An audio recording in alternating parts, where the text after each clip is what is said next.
Welcome to iDream. నేను మీ అనుషా కుమార్. గర్భాశయ cancer లక్షణాలు ఎలా ఉంటాయి, దాన్ని ముందే ఎలా గుర్తించాలి, తీసుకోవాల్సిన జాగ్రత్తలు ఏంటి, దీని గురించి మాట్లాడేందుకు మనతో పాటు ఉన్నారు డాక్టర్ టి సుబ్రహ్మణ్యేశ్వరరావు గారు, surgical oncologist, Basavatarakam cancer hospital నుంచి. నమస్తే సార్.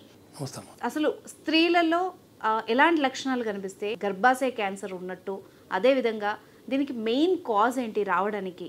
గర్భాశయం అంటే ఇప్పుడు గర్భాశయ ముఖద్వారం క్యాన్సర్ మామూలుగా ఇంతకుముందు అంతా కూడా ఎక్కువగా ఉండేది. ఇప్పుడు గర్భాశయం క్యాన్సర్ అంటే ఎండోమెట్రియల్ క్యాన్సర్ అంటారు. గర్భాశయ ముఖద్వారం నుంచి వచ్చే క్యాన్సర్ని సర్వైకల్ క్యాన్సర్ అంటారు. సో మామూలుగా మనం గర్భాశయ క్యాన్సర్ అనగానే సర్వైకల్ క్యాన్సరే అనే అనుకుంటాము. అది వచ్చేది మాత్రం హ్యూమన్ ప్యాపిలోమా వైరస్ అని.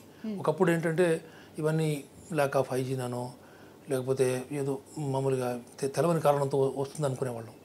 కాకపోతే ఒక 30 ఏళ్ళ కింద తెలిసింది ఏంటంటే ఇది హ్యూమన్ ప్యాపిలోమా వైరస్ అనేది ఒక 5 నుంచి 10 ఏళ్ళు గర్భాశయంలో మానవుల్లో కాలనీ లాగా ఫామ్ అవుతుంది అన్నమాట. అది మనకి ఏమి సిమ్టమ్స్ కాజ్ చేయదు. ఒకటి అక్కడ అలా పెరుగుతూ ఉంటుంది, మల్టిప్లై అవుతూ ఉంటుంది. అది చాలా కాలం ఉన్నప్పుడు ఏమవుతుందంటే అక్కడ ఉన్న కణాలలో మార్పులు వస్తాయి. చాలాసార్లు మన బాడీ ఇమ్యూనిటీ దాన్ని క్లియర్ చేస్తుంది. చేయలేని వాళ్ళకి ఏంటంటే అలా కాలనీలాగా ఉండిపోతుంది. సో ఇది హెచ్పివి కాలనైజేషన్ అంటారు. అది జరిగినప్పుడు ఏంటంటే కొన్ని సంవత్సరాలకి కణాలలో మార్పులు వస్తాయి. ఒక కణం ఇంకో కణం చేరిన తర్వాత కొన్ని కణాలు వచ్చేటప్పటికి అది క్యాన్సర్గా మారుతుంది. దీనికి చాలాసార్లు 10, 20, 30 సంవత్సరాలు పడుతుంది. సో ఇప్పుడు ఈ కాలనైజేషన్ 20 ఏళ్ళకి 30 ఏళ్ళకి అయినా 50 ఏళ్ళ తర్వాతే క్యాన్సర్స్ వస్తాయి. సో ఈ కాలనైజేషన్ కాకముందే దీన్ని హెచ్పివి కాలనీ ఫామ్ కాకుండా చేయాలంటే వ్యాక్సిన్ తీసుకోవాలి. వ్యాక్సిన్ ఇండియాలో కూడా వచ్చేసింది. ఇప్పుడు ఇండియన్ మ్యానుఫ్యాక్చరింగ్ కూడా అయిపోయింది. ఆటోమేటిక్గా రేట్ తగ్గింది. దానివల్ల అది తీసుకుంటే మా రికమెండేషన్ ఏంటంటే 9 నుంచి 14 ఉన్న ఆడపిల్లలకి, అమ్మాయిలకి ఈ వ్యాక్సిన్ ఇస్తే బెస్ట్ అని. ఎందుకంటే ఇప్పుడు 3 డోసులు కూడా ఇవ్వాల్సిన అవసరం లేదని చెప్తున్నారు తొందరగా చేస్తే. ఆ తర్వాత 25 ఏళ్ళ వరకు కూడా బాగానే పనిచేస్తుంది. అంటే వెస్ట్లో కానీ ఎక్కడైనా కానీ ఈ వ్యాక్సిన్ దాని వెనుకున్న ఫిలాసఫీ ఏంటంటే ఫస్ట్ సెక్షువల్ ఎక్స్పోజర్. ఇప్పుడు వెస్ట్లో ఏంటంటే 9, 14 చాలా ఇంపార్టెంట్. ఎందుకంటే అర్లీ సెక్షువల్ ఎక్స్పోజర్ ఉంటుంది కాబట్టి. టీనేజర్స్లోనే మామూలుగా రిలేషన్షిప్స్ చాలా ఉంటాయి అక్కడ, మనలా కాకుండా.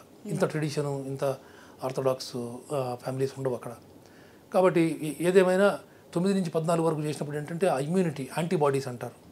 ఇప్పుడు ఈ యాంటీజెన్కి యాంటీబాడీ జనరేట్ అయితే ఆ తర్వాత 3 ఇంజెక్షన్లు చేస్తే, ఫస్ట్ ఇంజెక్షన్ ఈరోజు చేస్తే ఆ తర్వాత 1 నెల రోజులకి, ఆ తర్వాత 6 నెలలకి 3 ఇంజెక్షన్లు చేస్తే కంప్లీట్ ప్రొటెక్షన్ వస్తుంది.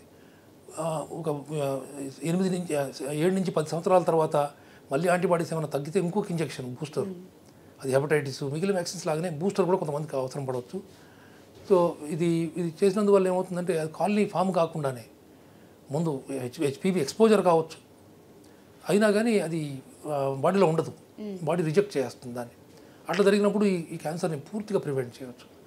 అయితే ఇందులో హెచ్పివి లేకుండా క్యాన్సర్ రాదా అంటే అది 5% కంటే తక్కువ మందిలోనే వస్తుంది. దీంట్లో అంటే పలు రకాల క్యాన్సర్లు ఉంటాయి. కామన్గా ఉండే squamous cell carcinoma, Adreno carcinoma అని 2 టైప్స్ ఉంటాయి. ఈ 2 కూడా హెచ్పివి తోటే రిలేటెడ్. మిగిలిన రేర్ టైప్స్ ఆఫ్ క్యాన్సర్స్ ఉంటాయి, స్మాల్ సెల్ కార్సినోమా అని, అడినో స్క్వామస్ అని. మిగిలినవి దీనికి రిలేటెడ్ కాదు. రిలేటెడ్ 95% కాబట్టి 95% ప్రివెంట్ చేయగలిగితే చాలా వరకు మనం గెలిచినట్టే.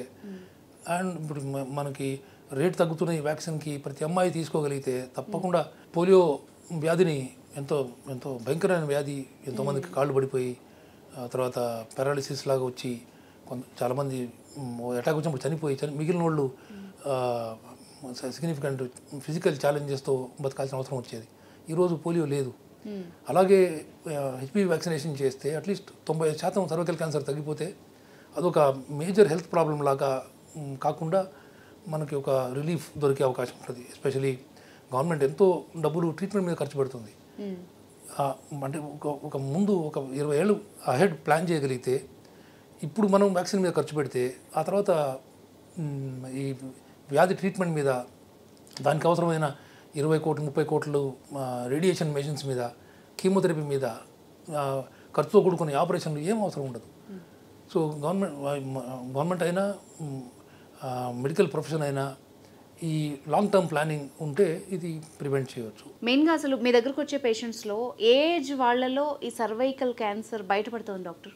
ఎక్కువ శాతం మంది 50 సంవత్సరాలు దాటిన తర్వాతే వస్తుంది. ముందే చెప్పాను, ఈ ఇంక్యుబేషన్ పీరియడ్ అంటారు. అంటే కణం మార్పు వచ్చిన తర్వాత ఒక 20 ఏళ్ళకి క్యాన్సర్గా పూర్తి క్యాన్సర్గా మారుతుంది ఇది. సో 20 ఏళ్ళ గ్యాప్ ఏంటంటే 30 ఏళ్ళకి మొదలైంది అనుకోండి, 50 ఏళ్ళు అవుతుంది. కాబట్టి 50 ఏళ్ళకి మొదలైన వాళ్ళకి 70 ఏళ్ళకి అవుతుంది. సో మామూలుగా ఈ ముఖద్వారానికి వచ్చే క్యాన్సర్ జనరల్గా ఎల్డర్లీ పీపుల్, అంటే 50 ఏళ్ళు దాటి 60, 70 ఉన్న వాళ్ళకే వస్తుంది. అట్లా అని చెప్పి అన్ని సిమ్టమ్స్ ఉంటే 35కో 25కో వచ్చిన వాళ్ళకి క్యాన్సర్ ఉండదని కాదు. నా వయసు అంత కాదు కదా, క్యాన్సర్ ఉండదు అని అనుకోవడానికి వీల్లేదు. ఒక్కోసారి చాలా యంగ్ పేషెంట్స్లో కూడా వస్తుంది. వచ్చినప్పుడు మిగిలిన సిమ్టమ్స్ సైన్స్ ఉంటే కనుక బయాప్సీ అవసరమైన, ఎంఆర్ఐ, సిటీ స్కాన్ లాంటి టెస్ట్లు అవసరమైన నాకు ఉండదులే అని మాత్రం అనుకోవడానికి వీల్లేదు. 90% పెద్దవాళ్ళలోనే వస్తుంది. ఒక్కోసారి యంగర్ పేషెంట్స్లో కూడా వచ్చే అవకాశం ఉంటుంది. సో అంత పెద్ద వయసు ఉన్న వాళ్ళకే వస్తుందని మాత్రం అనుకోవద్దు. యంగర్ పేషెంట్స్లో కూడా వస్తుంది. ఒక 5% ఛాన్సెస్ ఉంటాయి. కాబట్టి అన్ని సిమ్టమ్స్ ఉంటే కనుక జాగ్రత్త పడాలి. లేకపోతే ఏమవుతుందంటే కొంతమంది డాక్టర్లు చెప్పినా ఈ వయసులో నాకేం క్యాన్సర్ లే అని చెప్పి నెగ్లెక్ట్ చేసి అది 3వ స్టేజ్ 4వ స్టేజ్ అయిపోయే అవకాశం ఉంటుంది. అప్పుడు ఒక యంగ్ పేషెంట్ని ఫ్యామిలీలో పోగొట్టుకుంటే చిన్న పిల్లలు ఫ్యామిలీ డిస్టర్బ్ అయిపోతుంది. కాబట్టి జాగ్రత్త పడాల్సిన అవసరం ఉంది. భయపడకూడదు, కానీ జాగ్రత్త పడాలి ఇటువంటి విషయాల్లో. ఆ తర్వాత మిగిలిన కారణాలు ఏంటంటే స్మోకింగ్. అంటే లేడీస్ స్మోక్ చేయడం కొన్ని జిల్లాల్లో తప్ప, కొన్ని రూరల్ ఏరియాస్లో తప్ప మనకి అంత కామన్ కాదు. కాబట్టి స్మోకింగ్ మనకు పెద్ద కారణం కాదు. బట్ మిగిలిన కంట్రీస్లో మన దగ్గర ఉన్న స్మోకర్స్లో తప్పకుండా ఈ క్యాన్సర్ ఎక్కువ కనబడుతుంది. సో స్మోకింగ్ ఆపేయాల్సిన అవసరం ఉంది ఈ క్యాన్సర్ రావద్దంటే. ఆ తర్వాత మనకి హైజీన్, పర్సనల్ హైజీన్ బాగుండాలి. అంటే హెచ్పివి కాలనైజేషన్కి ఎంతో కొంత తగ్గే అవకాశం ఉంటుంది. మామూలుగా ప్రైవసీ అని ఇప్పుడు అందరికీ స్కూళ్ళల్లో కానీ ఇళ్లలో కానీ క్లోజ్డ్ బాత్రూమ్స్ ఉండాలి అనే కాన్సెప్ట్తో గవర్నమెంట్ వచ్చింది. క్లోజ్ బాత్రూమ్ ఉండి రోజు స్నానం చేస్తే కూడా ఈ క్యాన్సర్లు వచ్చే అవకాశాలు తగ్గుతాయి. అంత ఓపెన్ ఎయిర్లో ఉండి ఆడవాళ్ళు ఒకసారి 3-4 రోజులు కానీ స్నానం చేసేవారు కాదు. చీకటి అయిన తర్వాత స్నానం చేసేవారు మా చిన్నప్పుడు. సో వీటి వల్ల కూడా మనకి హైజీన్ కంప్లీట్గా దెబ్బతింటుంది. సో రోజు ప్రైవేట్ పార్ట్స్ను కూడా క్లీన్ చేసుకునే అవకాశం ఆడవాళ్ళకి అందరికీ ఉండాలి. అది ఉన్న రోజు తప్పకుండా ఇన్ఫెక్షన్స్ తగ్గుతాయి. ఆ ఇన్ఫెక్షన్తో పాటు వచ్చే ఇలాంటి క్యాన్సర్స్ తగ్గుతాయి. సో ఏది ఏమైనా కూడా మీరు అన్నట్టుగా ఎర్లీ స్టేజ్లో గుర్తిస్తేనే దీనికి మంచి ట్రీట్మెంట్ తీసుకోవచ్చు అండ్ పేషెంట్ సర్వైవల్ కూడా ఈజీగా ఉంటుంది. Right, thank you very much doctor.